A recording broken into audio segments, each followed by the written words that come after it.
오늘 부활에 대해서 이야기를 합니다. 여러분들 교회 다니면서 부활이라고 하는 이야기는요, 제일 중요한 이야기라고 하는 사실을 알고 여러분들이 교회를 다니셔야 되는데 오늘 그 이야기를 우리가 같이 하게 됩니다.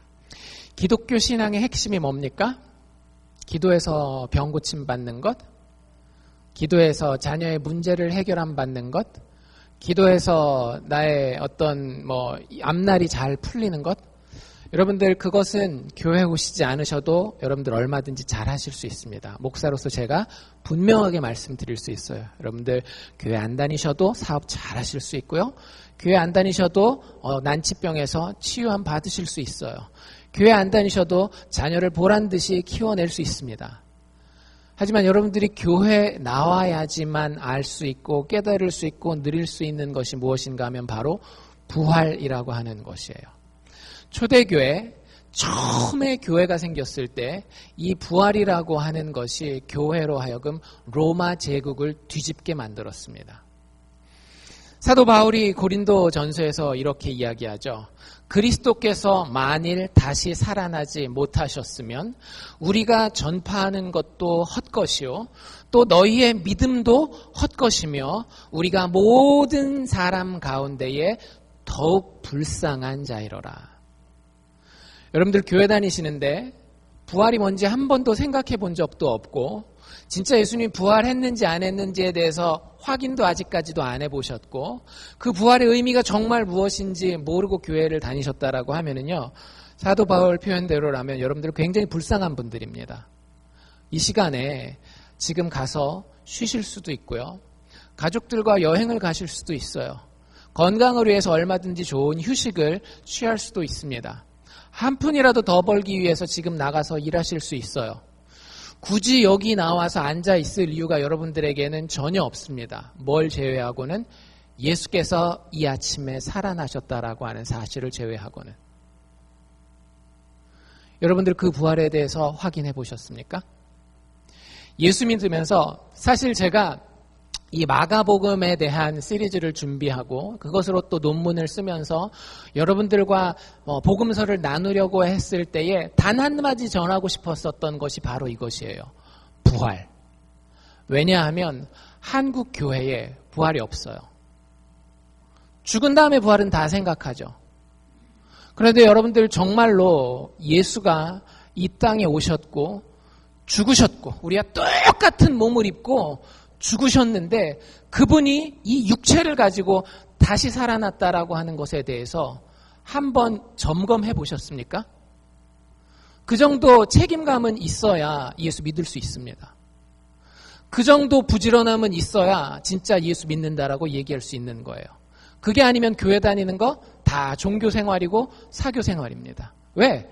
우리한테 가장 중요한 분이 예수님이고 그 예수에게 있어서 가장 중요한 사건은 죽고 다시 사는 사건인데 그게 사실인지 아닌지 한국 교회가, 저도 어려서부터 살면서 야 임마 믿어야지, 천국 가려면 믿어야지, 그냥 그러고 다 살아왔어요.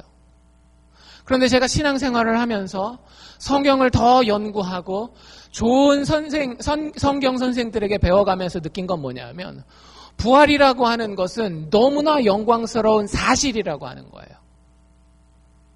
여러분들 정말로 부활하신 예수를 만나셨습니까? 제가 여러분들에게 분명히 말씀드릴 수 있는 게 있어요. 제가 목사 된 것에 대해서는 그렇게 이렇게 막 자랑하고 그러지 않습니다. 목사가 됐으니까 이제 저는 교회에서 제일 높은 사람이 됐습니다. 이런 거 별로 자랑하지 않아요. 저 목사 되는 건 그렇게 그냥 중요한 거라고는 생각하지만 자랑할 거라고 생각하지 않아요. 근데 제가 자랑하는 게 있어요. 제가 그리스도인 되었다라고 된 거에 대해서는 정말 여러분들에게 자랑할 수 있습니다. 여러분들이 저한테 아무리 여러분들 은행 계좌에 100만 불이 있어도 1000만 불이 있어도 저는 눈 하나 깜빡하지 않을 자신이 있어요. 왜냐하면 저는 그리스도인이기 때문에, 예수 믿는 사람이기 때문에. 여러분들 자식이 저희 수아주아보다 훨씬 더 잘 돼가지고 막 자랑을 해도 이만큼 부러워할 수는 있겠죠. 근데 진짜 양심을 걸고 안 부러워할 자신이 있어요. 왜냐하면 부활하신 예수를 만났기 때문에. 여러분들 그 부활하신 예수를 만나고 신앙생활 하십니까? 그 부활하신 예수가 정말 여러분들에게 사실이십니까? 그러지 않으면 우리가 교회 다녀도 세상에서 가장 불쌍한 자가 될 수밖에 없다라고 하는 것입니다. 그 부활. 오늘 같이 한번 짧은 시간이지만 생각해보고 한번 따져봅시다. 여러분들이 오늘 이 마가복음 말씀을 통해서 따져보고 아니면 여러분들 안 믿으셔도 좋아요. 여러분들 예수 믿는 것은 정직함에서 시작하는 겁니다. 교회 폼 잡고 탁 앉아가지고 믿는 척하고 앉아있으면요, 제가 장담합니다. 절대 하나님 믿을 수 없어요. 절대 예수 믿을 수 없어요. 만약에 여러분들이 성경에 나와 있는 증거를 보고 역사적인 증거를 보고 예수가 거짓말장이고 기독교가 다 그 허황된 이야기라고 한다면 여러분들 진짜 정직하십시오.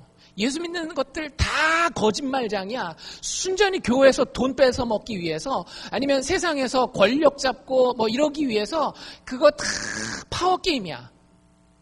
예수를 욕하셔야 됩니다. 그게 정말 정직한 분이에요. 대신 증거를 보고 여러분들 객관적으로 마음을 열고 판단해 보실 수 있기를 바랍니다. 기독교는요, 그 증거를 지금까지 2000년 동안 숨기지 아니하고 그대로 드러냈고 그것을 믿을 수 있는 사람들은 믿도록 했지만 그걸 믿을 수 없는데 제발 믿어주세요, 믿어주세요, 믿어주세요 이렇게 믿음에 대해서 구걸하지 않았어요. 현대교회가 재정적인 이유 때문에 여러 가지 다른 이유들 때문에 믿음을 구걸하고 있습니다. 교회의 굉장히 잘못된 모습이에요. 믿음은 구걸한다라고 생기지 않아요. 믿음은 예수에 대한 증거를 살필 때에 그 사람이 사도 바울처럼 사울이었을 때에 예수 믿는 자들 죽이려고 돌아다녔지만 그 마음의 정직한 가능성을 열고 예수가 정말로 부활했는지 안 부활했는지 따져봤을 때에 그 정직함 가운데에 진짜 믿음이 생길 수 있는 겁니다. 제가 오늘 다 이야기할 수는 없겠지만 마가복음에서 이야기하고 있는 예수의 부활의 이야기에 대해서 여러분들 진짜로 내가 교회 오래 다녔으니까 예수님 살아나셨겠지 이렇게 생각하지 말고 진짜 예수라는 사람이 살아났는가? 그가 부활했다라고 하면 그것이 도대체 무슨 의미인가에 대해서 따져보실 수 있기를 바랍니다. 그리고 정말로 여러분 판단이 아니라고 생각하시면 신앙생활을 접으십시오. 여러분들 지금까지 마가복음에서 계속해서 이야기해왔던 내용의 핵심은 무엇인가 하면 두 가지라 그랬죠. 기억나세요? 마가복음의 두 가지 기둥. 하나는 예수가 누구이신지, 또 하나는 예수를 따르는 제자들의 삶의 길, 제자도라고 말씀드렸죠. 제자도가 무엇인지에 대해서 마가복음은 계속 설명했어요. 제자도는 우리가 나중에 얘기합시다. 저희가 다음 주, 다다음 주에도 계속 이야기할 거기 때문에 제자도는 일단 제껴놓고 마가복음이 계속해서 우리에게 강조하고 있는 건 뭐냐면 예수가 누구인지에 대해서 이야기하는 거예요. 그런데 마가가 자기가 생각하는 주장을 이야기하는 게 아니라 예수가 살아생전에 뭐라고 이야기했는지를 가지고 우리에게 보여줍니다.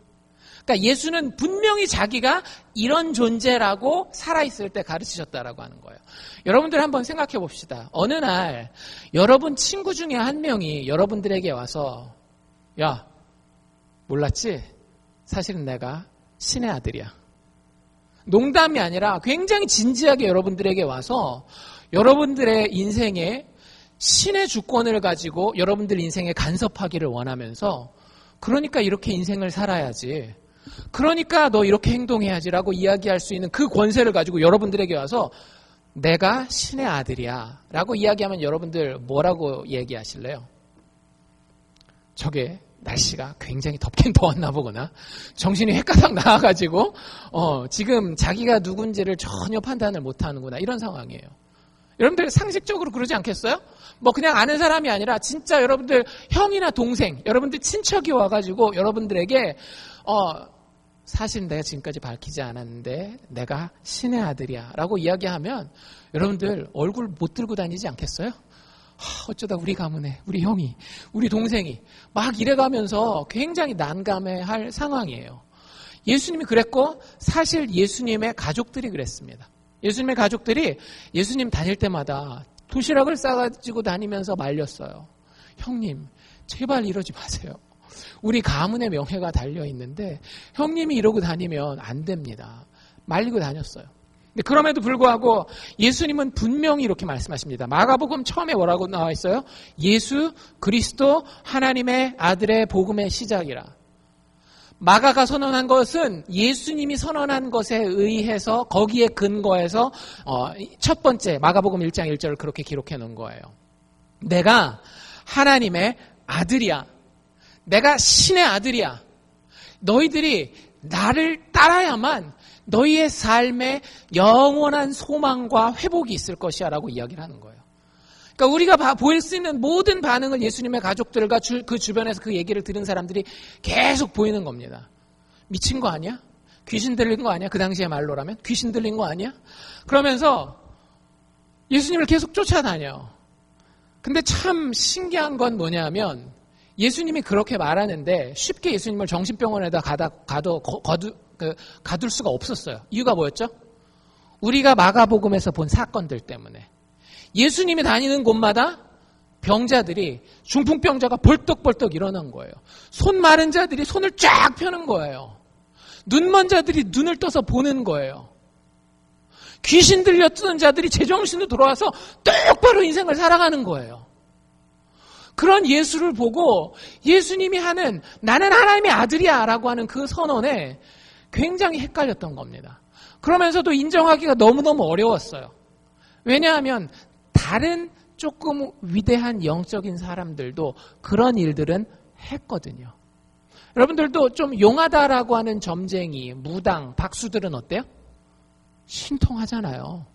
저희 아버지 어렸을 때 얘기를 들어보면 진짜 그 대병, 큰 술병 있잖아요. 거기다 사람 이름 탁 써놓고 막 죽은 사람의 혼을 부르면 대병이 퍽퍽퍽 뛰었대요. 그러니까 예수님에 대해서도 그런 게 있는 거예요. 저 사람이 그냥 신통한 점쟁인지 아니면 정말 하나님의 아들인지. 신통한 점쟁이면 그냥 대충 넘어가도 되지만 이분이 하나님의 아들이라고 한다면 모든 게 다 바뀌는 거예요. 왜? 신이 지금 이 땅에 내려서 온 우주를 만들고 그리고 내 인생도 처음부터 창조해서 마지막까지 내 인생에 대해서 결정을 내릴 수 있는 분이 지금 내 눈앞에 와 있는 거거든요. 그러니까 빨리 결정을 해야 돼요. 이 예수가 진짜 누군지를 빨리 결정해야 되는데 예수 입에서 나오는 말은 그가 하나님의 아들이라고 하는 거죠. 그래서 이 기적을 본 사람들이 계속 쫓아다니면서 예수님한테 말하는 게 뭐냐 하면 우리에게 표적을 달라. 그 병든 사람을 고치고 귀신 들린 사람 쫓아내고 그 배고픈 사람들을 먹이는 것만 가지고는 우리가 확신할 수가 없으니까 정말로 당신이 하나님의 아들이라고 하는 분명한, 우리도 반대하고 싶지만 반대할 수 없는, 빼도 박도 할 수 없는 그런 하늘로서 내리는 표적을 보여달라고 얘기를 해요. 예수님이 이렇게 얘기를 합니다. 어차피 니들 안 믿으려고 하는 거잖아. 너들에게 표적을 주지 않겠어 라고 이야기를 합니다. 그런데 사실 마가복음 말고 다른 성경에 보면 뭐라고 얘기를 하는가 하면 표적을 내가 하나 주긴 할 거야 라고 이야기를 해요. 너희들이 이 표적을 보면 내가 하나님의 아들인 줄 알아 라고 얘기를 하면서 뭐라고 얘기를 하는가 하면 요나의 표적 외에는 내가 이 악한 세대에 줄 표적이 없다라고 얘기를 해요. 요나의 표적은 뭐냐면요, 요나가 구약 성경에 나오는 선지자인데 죄를 범해가지고 결국에는 물고기 바다에 빠졌다가 물고기 뱃속에 들어가요. 근데 물고기 뱃속에 며칠 있다 나올까요? 3일 만에 있다가 물고기 뱃속에서 나옵니다. 그러니까 예수님은 굉장히 엉뚱한 얘기를 하는 것 같은 거예요. 3일 만에 물고기 뱃속에 들어왔었던 그 요나의 표적을 내가 보여줄 거야 라고 얘기를 해요. 그리고 나서 나중에 제자들만 모인 자리에서 그게 뭔 얘기인지 분명히 얘기를 합니다. 너희들도 궁금하지. 왜냐하면 제자들도 12제자들도 예수를 그리스도라고까지 고백했지만 진짜 예수님이 하나님 그 본인이라는 생각을 못했거든요. 그래서 제자들한테 너희들도 궁금하지. 내가 진짜 하나님인지 궁금하지. 내가 그 표적을 줄게. 뭐라고 얘기를 하셨어요? 마가복음 우리가 배운 데서 8장, 9장, 10장에 연속해서 3번이나 나와요. 뭐라고 해요? 내가 고난을 받고 인자가 많은 고난을 받고 그리고 수치를 당하고 사람들에게 넘겨서 죽임을 당한 이후에 3일 만에 다시 살아날 것이다.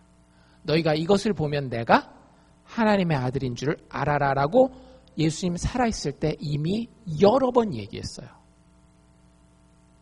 그렇기 때문에 여러분들, 예수님은 부활하면 지금까지 한 말이 다 증명되는 거예요. 부활하지 않으면은요, 여러분들 12제자들 뿐만 아니라 우리들도 오늘부로 우리의 신앙을 다 버려도 좋습니다. 부활이라고 하는 것에 기독교의 섬과 무너짐이 달려있는 거예요. 실제로 많은 메시아 운동이 그랬습니다.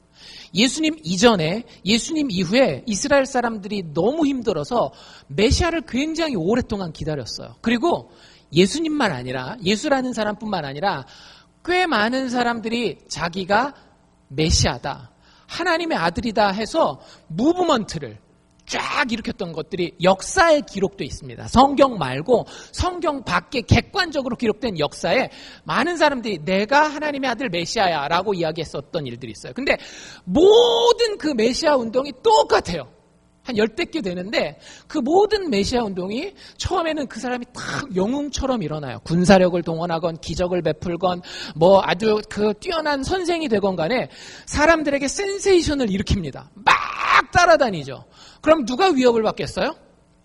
유대 종교 지도자들과 로마가 위협을 받아요. 왜? 반란이 일어날 확률이 크니까, 사람들 모이면. 그러면 반드시 로마 군대가 출동해서 어떻게 하는가 하면 그 메시아 운동을 이끄는 사람을 잡아서 죽여요. 십자가에다가 예수님 죽인 것처럼. 그럼 어떤 일이 벌어질까요?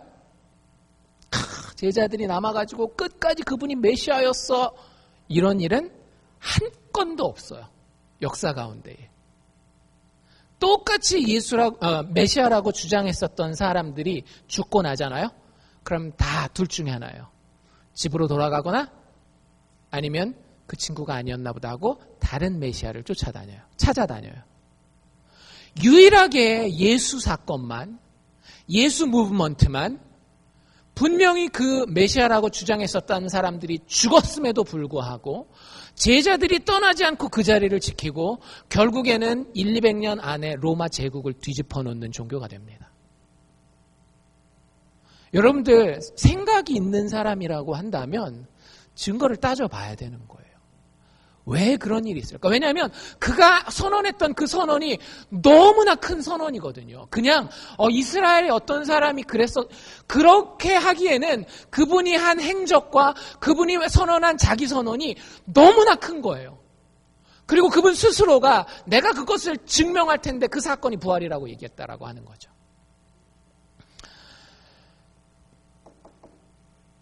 여러분들, 기독교는 아니라고 생각하고 한번 제가 설명을 해드려 볼게요.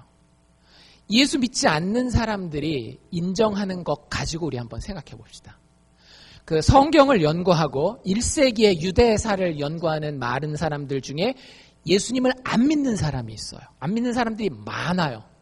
그들의 지상 사명은 뭔가 하면 예수가 하나님의 아들이 아니라고 하는 걸 증명하는 거예요. 그분들의 시각에서 여러분들에게 설명을 해드릴게요. 그분들이 인정하는 게 있어요.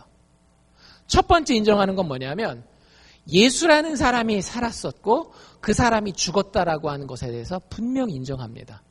어떤 상식 없는 사람들은 그런 얘기를 해요. 예수는 꾸며낸 이야기야. 예수라는 사람은 그냥 종교심을 부추기기 위해서 그냥 만들어낸 얘기야 그러는데, 여러분들 대학가에 가서 정말 그 PhD라고 해서 박사 열심히 공부해가지고 한 사람들 중에, 역사 공부하고 철학을 공부한 사람들 중에 예수가 살았었다라고 하는 걸 부정하잖아요. 그러면 바보 취급당해요. 교회 안 다니는 사람들에게 얘기를 하는 겁니다. 예수는 분명히 존재했어요. 그리고 더 중요한 건 뭐냐면 그 예수가 죽었다라고 하는 거예요. 뭘 보면 알 수 있는가 하면 예수가 우리가 지난주에 봤을 때에 십자가에 못 박혀 죽었잖아요. 그 이야기가 빌라도 때에 예수라는 사람들이 로마 군인에 의해서 죽었다라고 하는 이야기가 성경 외에 다른 그 유대 전승사, 유대의 전쟁에 대해서 기록해 놓은 역사책이 있거든요. 요세푸스라고 하는 사람이 쓴 책인데 거기 보면 분명하게 기록이 되어 있어요. 예수라는 사람이 살았는데 그 사람의 무브먼트가 일어났고, 그래서 그 당시에 로마 총독으로 유대에 파견돼 있었던 빌라도가 그 사람을 처형해서 죽였다라는 이야기가 나와 있어요. 여러분들, 이 역사적인 사건은요 모든 사람들이 다 인정합니다. 예수는 분명히 죽었어요. 로마 군인들의 가장 중요한 임무가 뭐였을까요? 빌라도가 부렸던 로마 군인들의 가장 중요한 임무는 사람을 죽이는 겁니다. 그 사람들은 사람을 죽이는데 전문가예요. 그리고 그걸 굉장히 자랑스러워했습니다. 왜? 그것이 본인들의 제국을 넓혀가니까. 그래서 예수라는 한 죄수가 잡혀왔는데 그 죄수가 잡혀온 죄의 목이 뭐였는지 기억하세요? 예수님 그 십자가 위에다가 이렇게 패를 달았잖아요. 십자가 명패에다가 뭐라고 달았어요? 유대인의 왕. 이게 뭔 뜻이죠? 유대인의 왕 박수 치는 거예요? 아니에요. 자칭 유대인의 왕이라고 주장했던 반역자, 로마 제국의 반역자라는 거예요. 그러면 로마 군인들에게 가장 큰 적 중에 하나가 바로 이 예수라고 하는 사람이죠. 절대 함부로 다룰 수가 없어요. 그리고 그 사람들의 전문이 뭐라고요? 그런 사람들 죽이는 거라고요. 십자가형은요, 우리가 생각하는 그냥 일반적인 죽음이 아니에요. 채찍으로 때리고 막대기로 때리고 하는 그런 장면들 보면 그 사람들이 어디를 때려야 되는지를 알아요. 죽기 전에 가장 고통스럽게 때리고 가장 진을 빼놓는 곳을 알기 때문에 힘줄 나와 있는 곳들, 핏줄 나와 있는 것들을 잘 봐가면서 거기를 채찍으로 때려서 살점을 뚝뚝뚝 떨어뜨립니다. 그게 십자가 지기 전에 몇 시간 동안 당하는 고문이에요. 그게 십자가 처형의 일부입니다. 여기 여러분들 마가복음의 기록에도 보면 그가 매맞고 십자가에 못 박히도록 빌라도가 내주었다라고 하는 게 그 얘기예요. 그리고 십자가에 못 박히면 서서히 말라 죽게 돼 있어요. 요한복음에 보면 예수님을 마지막에 죽었는지 안 죽었는지 더블 체크하기 위해서 창으로 찔렀다 그랬는데 물이 나왔다 그랬거든요. 피와 물이 나왔다 그랬는데 의사들이 하는 얘기예요. 의사들이. 사람이 십자가에서 죽을 때 숨이 막혀서 죽거든요. 이게 숨을 쉬려면 올라오려면 너무 아플 거 아니에요. 손에 못 박히고 발에 못 박힌 데가. 그러면서 결국에는 나중에 숨을 못 쉬어서 폐에 물이 차서 죽는 거예요. 근데 그 과정을 다 겪고 시험하고 예수라고 하는 사람은 분명히 죽었습니다. 더 빼도 봐도 못하는 건 뭐냐면 여러분들 그냥 의학적으로만 그렇게 예수가 죽은 게 아니라 역사적으로 사회적으로 예수의 죽음은 누구도 부인할 수 없는 사실이었어요. 지난주에 보면 예수님이 죽고 난 다음에 예수님의 시체를 가져다가 장례식을 치른 사람이 있어요. 혹시 기억하십니까? 요셉이라고 하는 사람이었어요. 아리마대 출신의 요셉이라고 하는 사람이 빌라도에게 가서 내가 그 시체를 가져다가 장례식을 치르겠습니다 라고 가는데 그 사람을 소개할 때 뭐라고 얘기를 하는가 하면은요, 거룩한 공회의 공회원이다 라고 얘기를 해요. 이게 무슨 얘기냐면 그 당시에 사내들인 공회라고 하는 것이 유대사회의 국회예요. 여러분들 국회의원들은 그 지역에서 굉장히 유력하고 유명한 사람들입니다. 아리마대 요셉이 그 당시에 국회의원이었다라고 하는 이야기를 만약에 꾸며낸 얘기라고 한다면 단박에 예수의 이야기를 반대하는 유대인들이 다 뭐라 그랬을까요? 저 교회에서 하는 얘기들 다 거짓말이야. 그 당시에 국회의원 중에 아리마대 요셉이라는 사람은 없었어라고 분명히 얘기할 거예요. 근데 그런 역사적인 기록이 하나도 없어요. 오히려 그 국회에서 결정한 게 뭐였어요? 사내들인 공회에서 결정한 게 뭐였어요? 예수를 십자가에 못 박아 죽이기로 결정한 그 공회의 공회원 중에 한 명 아리마대 요셉이 직접 가서 예수의 시체를 달라라고 얘기를 하는 겁니다. 그래서 예수님이 십자가에 못 박아 죽었을 때에 그걸 안타까워하는 많은 사람들이 있었는데 그 중에 하나가 아리마대 요셉이었는데 이유가 뭐냐면 구약 성경에 이런 이야기가 나오거든요. 나무에 매달려 죽는 자는 하나님께 저주를 받은 자이다라는 이야기를 해요. 그게 무슨 얘기냐면 옛날부터 매장하는 습관이 있잖아요. 옛날에도 그 진짜 어떤 사람을 저주하고 싶으면 어떻게 해요? 죽은 다음에 시체를 그냥 벌판에다가 갖다 버려가지고 새들 먹이로, 짐승들의 먹이로 이렇게 하잖아요. 그런 것처럼 유대에서는 죽은 다음에 장례식도 치르지 않고 나무에다 매달아 놓으면 가장 수치스럽게 죽게 하는 거예요. 근데 예수를 사랑하는 사람들이 있었는데 그 중에 목숨을 걸고 용기를 내서 나온 사람이 있었는데 그 사람이 누구라고요? 아리마대 요셉이라고요. 그 사람들이 빼도 박도 못하는 그 당시에 국회의원이었던, 현역 국회의원이었던 아리마대 요셉이 와서 예수님의 죽음을 명예롭게 하기 위해서 자기가 자기 죽으면 자기와 자기 가족들을 묻어놓을 새로 판 무덤에다가 예수님을 갖다 묻었다라고 하는 겁니다. 여러분들이 이게 뭘 의미하죠? 예수님이 죽었다라고 하는 걸 분명히 이야기를 하는 거예요. 그리고 예수님이 장례식도 치러졌다라고, 예수님의 장례식이 치러졌다라고 하는 걸 분명히 얘기하는 겁니다. 더 나아가서 여러분들 그런 거 소문들 리를락에도 그런 것들 있잖아요. 여기가 국회의원 누가 사놓은 집이래. 여기가 이 동네 유력한 유지가 사놓은 땅이래. 이런 거 소문 들으시죠, 그렇죠? 그런 것들 그 당시에도 있었거든요. 특히 유대인들은 땅에 대한 게 중요하기 때문에 아리마대 요셉이 자기가 죽은 다음에 묻히려고 사놓은 무덤이 있으면 그 동네 사람들, 유대인들 다 알고 있었을까요? 모르고 있었을까요? 알고 있어요. 그 무덤이 정확하게 어디에 있는지 사람들이 다 알고 있습니다. 그러니까 예수님이 죽었는지 안 죽었는지 확인하려면 어디 가보면 돼요? 아리마대 요셉이 자기 무덤 하려고 사놓은 그 땅에 가서 확인해 보면 예수님이 죽었는지 안 죽었는지 확인할 수 있는 거예요. 분명히 예수님 죽었습니다. 분명히 역사적인 기록으로 여기 예수님이 죽어 있는 게 분명한 거예요. 교회 입장에서도 사실 아리마대 요셉이 와서 예수님의 장사를 치렀다라고 하는 거 굉장히 쓰기 싫은 이야기일 거예요. 왜? 여러분들 예수님이 3년 동안 제자들을 그렇게 가르쳤어요. 그리고 죽었습니다. 그럼 누가 장례식을 치러야 돼요? 여러분들 부모님 돌아가셨는데 동네 애들이 와가지고 동네 청년들이 와가지고 장례식 치러야 돼요? 누가 장례식 치러야 돼요? 가장 가까이에서 그의 삶을, 그의 그 가르침과 그의 기적과 그의 은혜를 맛봤었던 그 제자들이 장례식을 치러야 되는 거 아니에요? 근데 누가 와서 장례식을 치렀다라고요?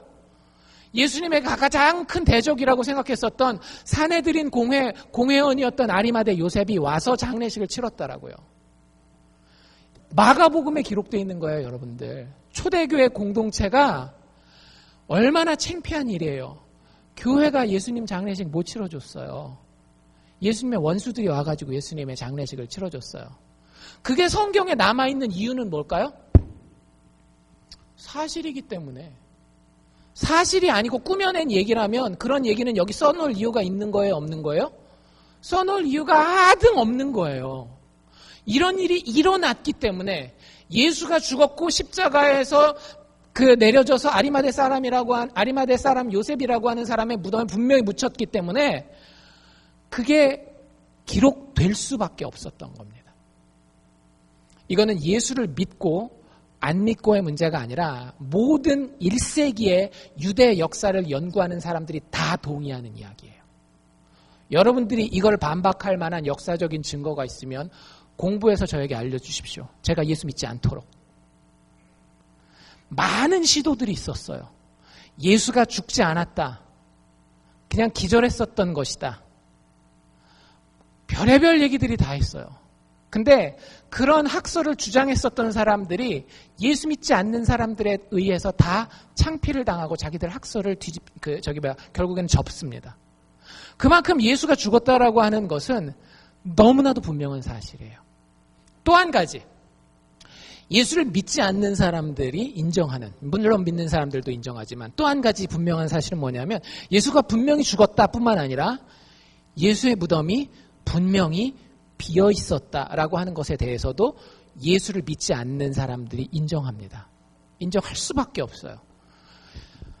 첫 부활절 아침에 예수의 그 무덤을 찾아갔을 때 그 무덤이 비어 있었다라고 하는 사실은 너무나도 분명한 역사적인 사실이에요. 뭘 보면 알 수 있는가 하면 여러분들 아까 16장 1절 읽으면서 익숙한 이름들이 있었을 거예요. 3명의 여자 이름이 나옵니다. 누구누구 나와요?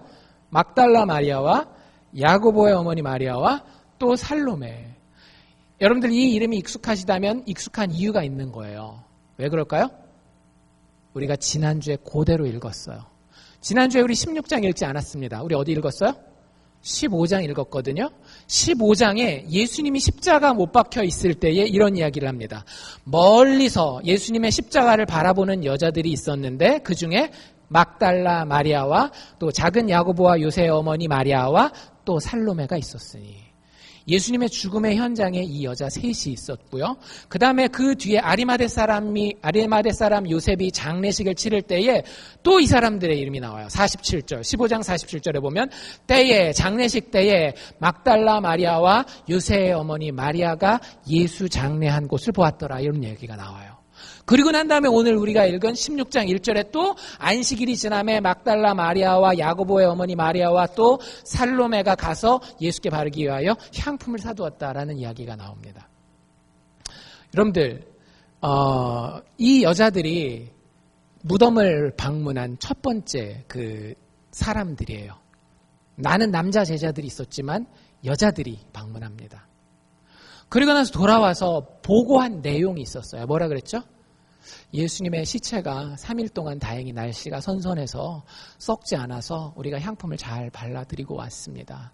나중에 하나님 나라가 임하실 때에 위대한 선지자였던 예수께서 우리에게 다시 영광스러운 모습으로 나타나기를 원합니다. 여자들이 이렇게 얘기를 했나요? 아니에요. 여자들이 뭔가 봤어요. 그렇죠? 우리 아까 읽은 마지막 8절에 보면 여자들이 너무 놀라운 걸 봤기 때문에 심히 놀라 떨며 나와서 무덤에서 도망하고 무서워서 아무에게 아무 말도 하지 못하였다. 굉장히 놀라운 광경을 본 거예요. 무덤에 갔는데 무덤이 어때 있었대요? 비어 있었대요.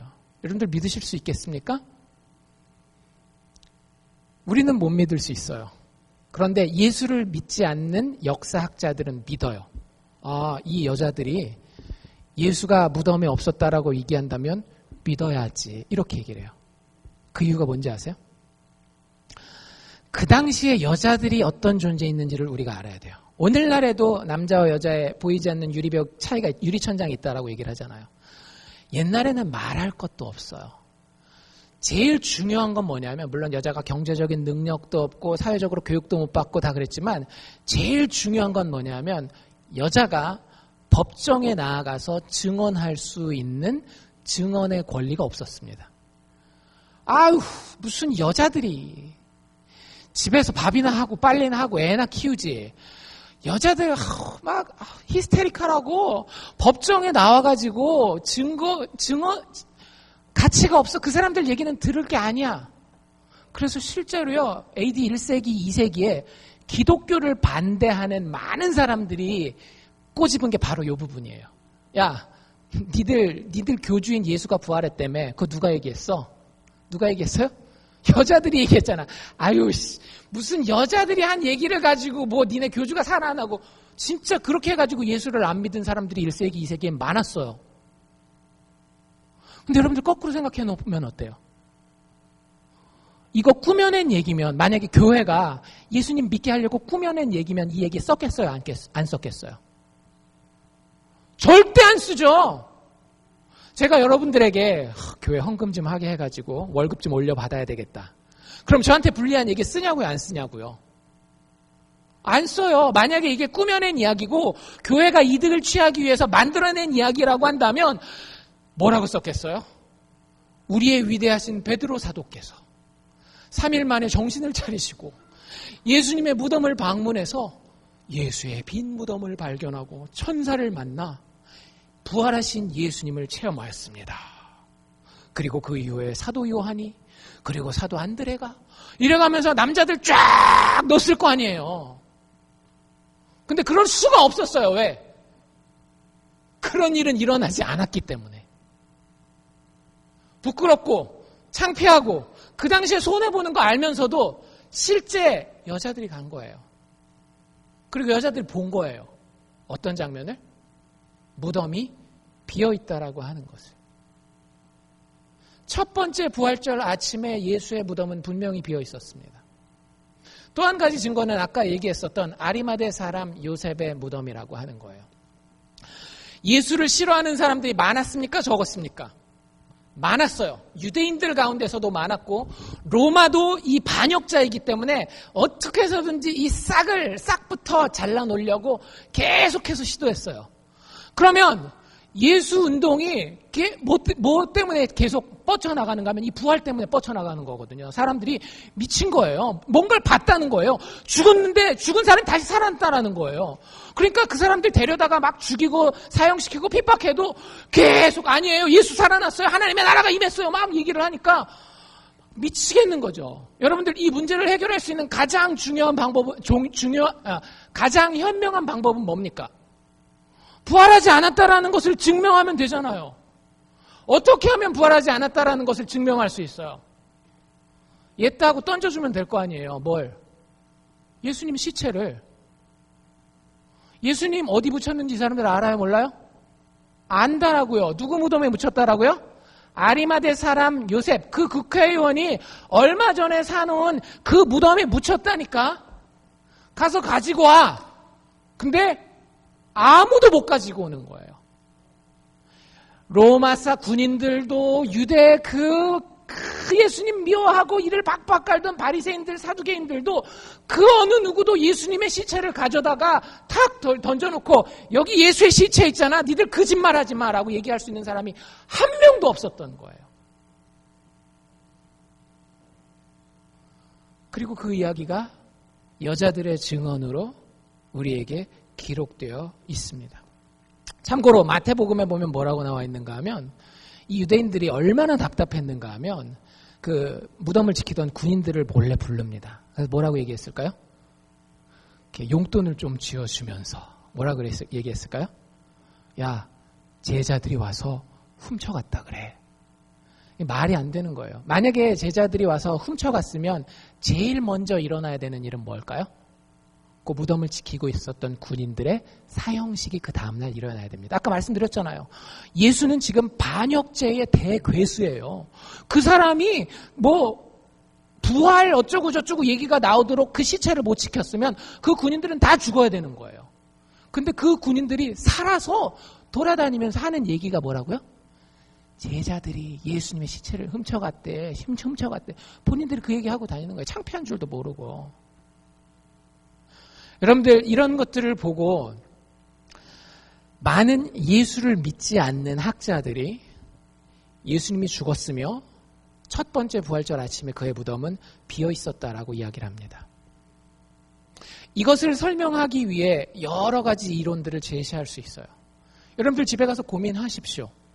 정말로 이 두 가지 사실은 여러분들이 바보가 아닌 한은 실제로 일어났다라고 역사를 조금만 공부해보면 인정할 수밖에 없는 거거든요. 근데 과연 그게 어떻게 해서 예수님 죽었다가 그 무덤이 비어 있을까를 설명할 수 있는 여러분들에게 진짜 좋은 아이디어가 있으면 저에게 가지고 오십시오. 예수가 살아나지 않고도 예수가 죽었다가 그 무덤이 비어 있을 수 있는 좋은 설명이 있으면 저에게 꼭 가지고 오십시오. 그래서 제가 태어나면서부터 속아왔던 이 기독교의 소나기에서 좀 벗어날 수 있게 좀 해주세요. 어떤 사람은 그래서 이런 주장을 펴요. 사실 예수에게는 그러니까 믿기가 싫은 거죠. 아무리 증거를 줘도 믿기가 싫은 거예요. 그러니까 여러분들 제가 드리는 얘기는 바보들이 하는 얘기가 아니라 정말로 그 학자들, 그 박사학위를 가지고 오랫동안 학문에 자기가 인생을 들이고 자기의 재능을 들였었던 사람들이 하는 거예요. 근데 마음에 내가 예수의 부활을 믿지 않기로 결정하면 어떤 것까지 가는가 하면 실제 디베이트에서 있었던 일이에요. 예수의 부활에 관한 디베이트였는데 그 똑똑한 박사님이 이런 이론을 가지고 왔습니다. 그도 부인하지는 않아요. 예수가 죽었고 그 무덤이 부활절 첫날 아침에 비어 있었다라는 걸 부인할 수가 없으니까 자기 나름대로의 설명을 가지고 왔는데 이 설명이었습니다. 사실 우리가 알지 못하는 예수의 일란성 쌍둥이 동생이 있었다. 그가 역사 가운데 숨겨져 오다가 예수의 삶과 예수의 가르침에 감명을 받고 있다가 예수가 죽은 다음에 그 무브먼트를 이어가기 위해서 제자들과 함께 그 형님 예수의 그 시체를 훔쳐다가 감추고 자기를 보이면서 예수가 다시 살아났다라고 이야기를 하는 거예요. 웃기죠? 바보가 한 얘기가 아니라니까요.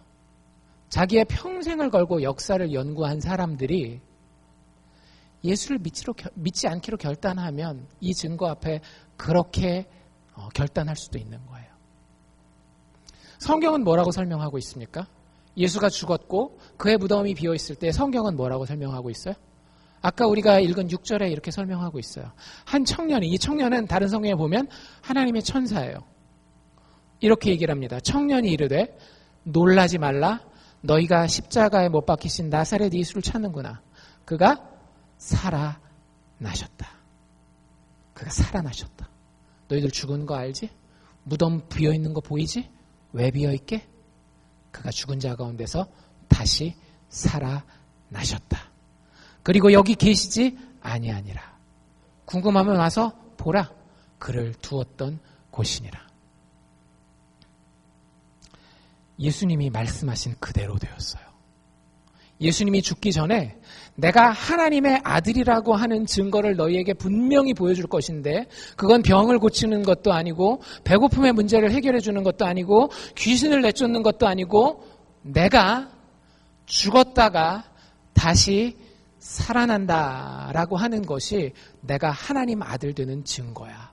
반드시 봐. 이렇게 얘기를 했어요. 많은 사람들이 이런 얘기를 해요. 2000년 전에 사람들 얼마나 무식하고 미신에 찌든 사람들이었습니까? 그 사람들 뭘 갖다 줘도 다 믿지 않았나요? 우리는 다르지 않나요? 우린 다르잖아요. 그렇죠? 뭐가 있어요? 과학이 있어요. 인터넷이 있고 정보가 있단 말이죠. 우리가 어떤 이렇게 말도 안 되는 죽은 사람이 다시 살아났다라는 걸 믿을 수가 있습니까? 그건 2000년 전에 바보 같고 아직 문명화되지 않은 미신적인 사람들이나 믿을 수 있는 거예요 라고 얘기를 해요. 굉장히 교만한 얘기입니다. 여러분들 2000년 전의 사람들은 사람이 죽었다가 다시 살아날 수 없다라는 것을 진짜 몰랐을까요? 진짜 몰랐을 것 같아요? 우리가 드디어 과학이 발전해서 사람이 죽은 다음에는 다시 절대 못 살아나는구나를 과거 근래 한 200~300년 만에 처음 발견한 거냐고요. 아니에요. 그 사람들도 예수가 죽었다가 다시 살아났다라는 이야기를 들었을 때에 믿지 않아야 할 우리보다도 더 많은 이유들을 가지고 있었어요. 게다가 그 사람들은 유대인이었다라니까요. 여러분들 유대인은 메시아가 죽을 수가 없어요. 메시아라고 이야기하는 사람은 하나님의 승리를 이 땅 가운데 가지고 와서 모든 악과 더러움을 제하여야 하는 사람이기 때문에 메시아는 십자가에 못 박혀서 죽을 수가 없습니다. 그리고 그가 죽었다가 다시 살아났다라고 해도 일단 자격 상실이에요. 1패가 있기 때문에 1패. 근데 그 사람들도 그 믿을 수 없는 상황 가운데 뭔가를 봤다니까요. 예수가 죽었고 무덤이 비어있는 상태에서 뭔가를 본 거예요. 그게 그 사람들을 바꾸는 겁니다.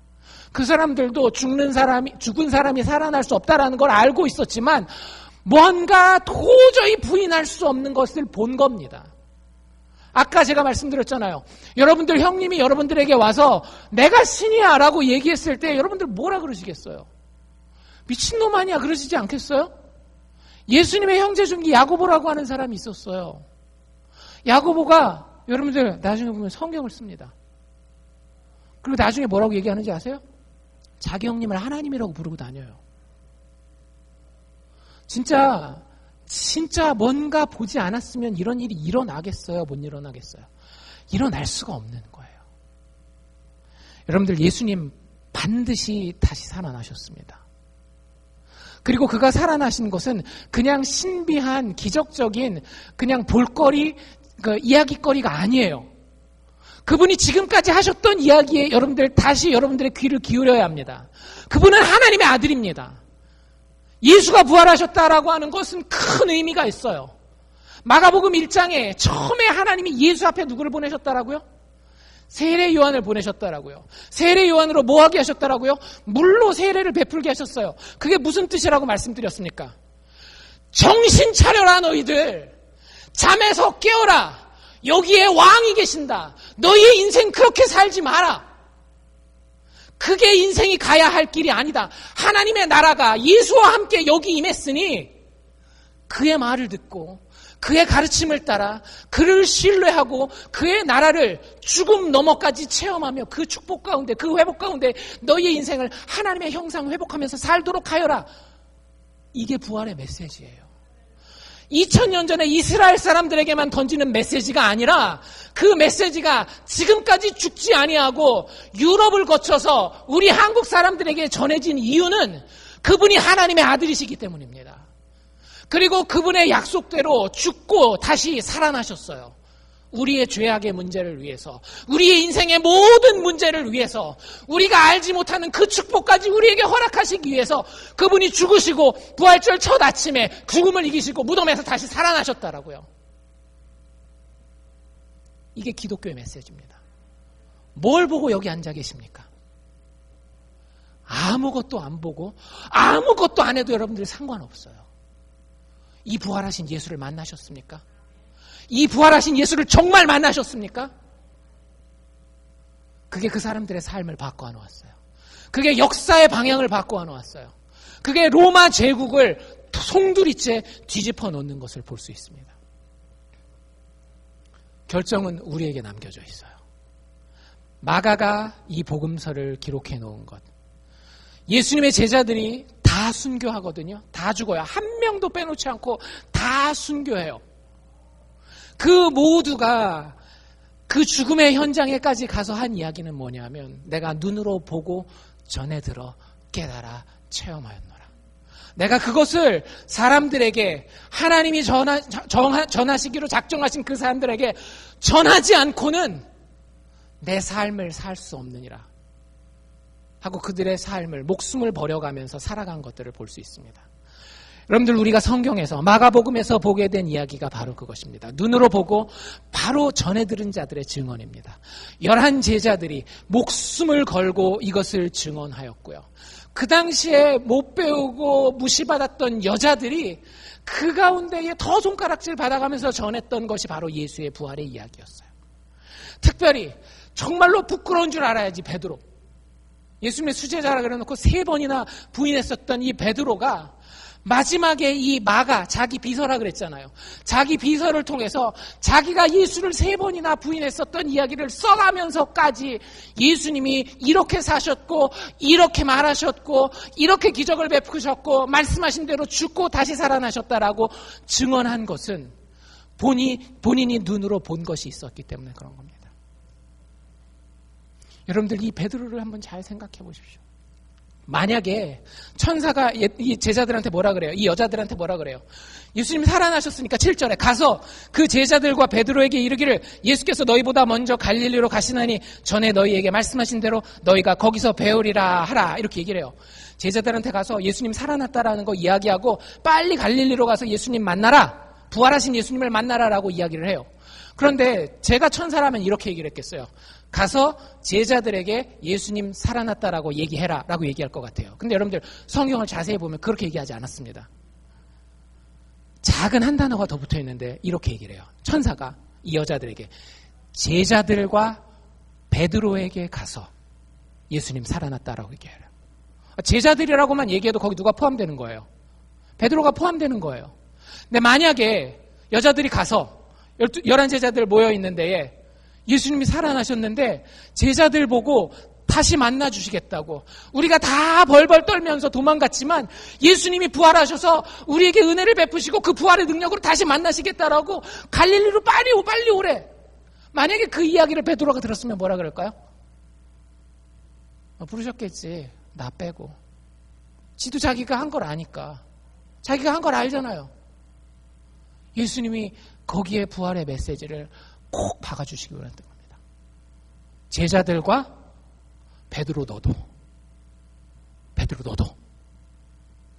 네가 나를 배반하건 배반하지 않건 그게 중요한 게 아니야.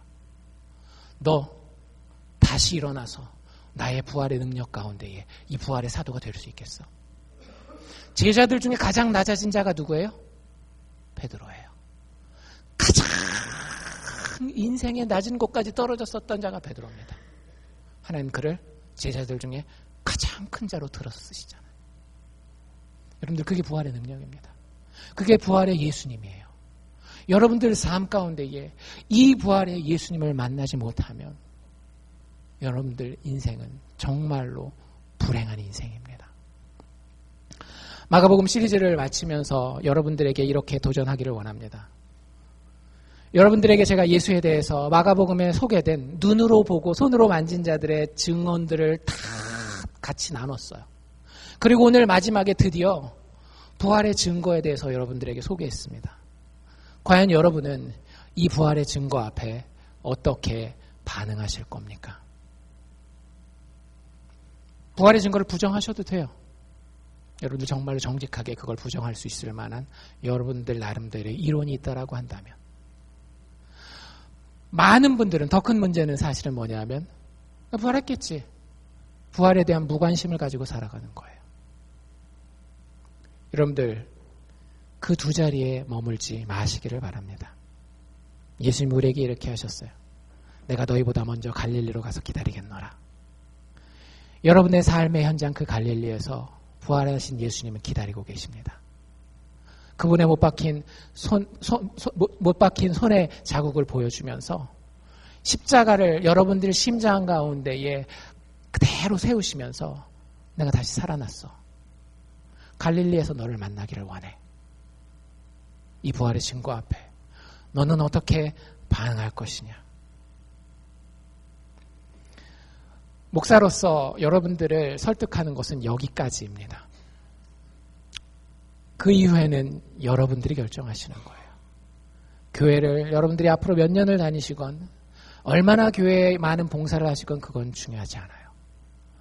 예수의 부활 앞에 목회자로서 이제 할 일 딱 한 가지 남은 것은 무엇인가 하면 여러분들이 정말로 부활하신 그 예수를 만나서 예수님, 주님은 나의 그리스도시요 참으로 하나님의 아들이십니다 라고 고백할 수 있는, 그래서 그 능력으로, 그 부활의 능력으로 여러분들의 육체의 삶을 살아갈 수 있는 하나님 나라의 영광의 축복을 받은 사람들 다 되기를 위해 정 목사는 기도하겠습니다. 여러분들도 여러분들이 맡은 여러분들의 영적인 도전을 정말로 정직하고 부지런하게 감당하실 수 있기를 주의 이름으로 축원합니다. 기도합시다.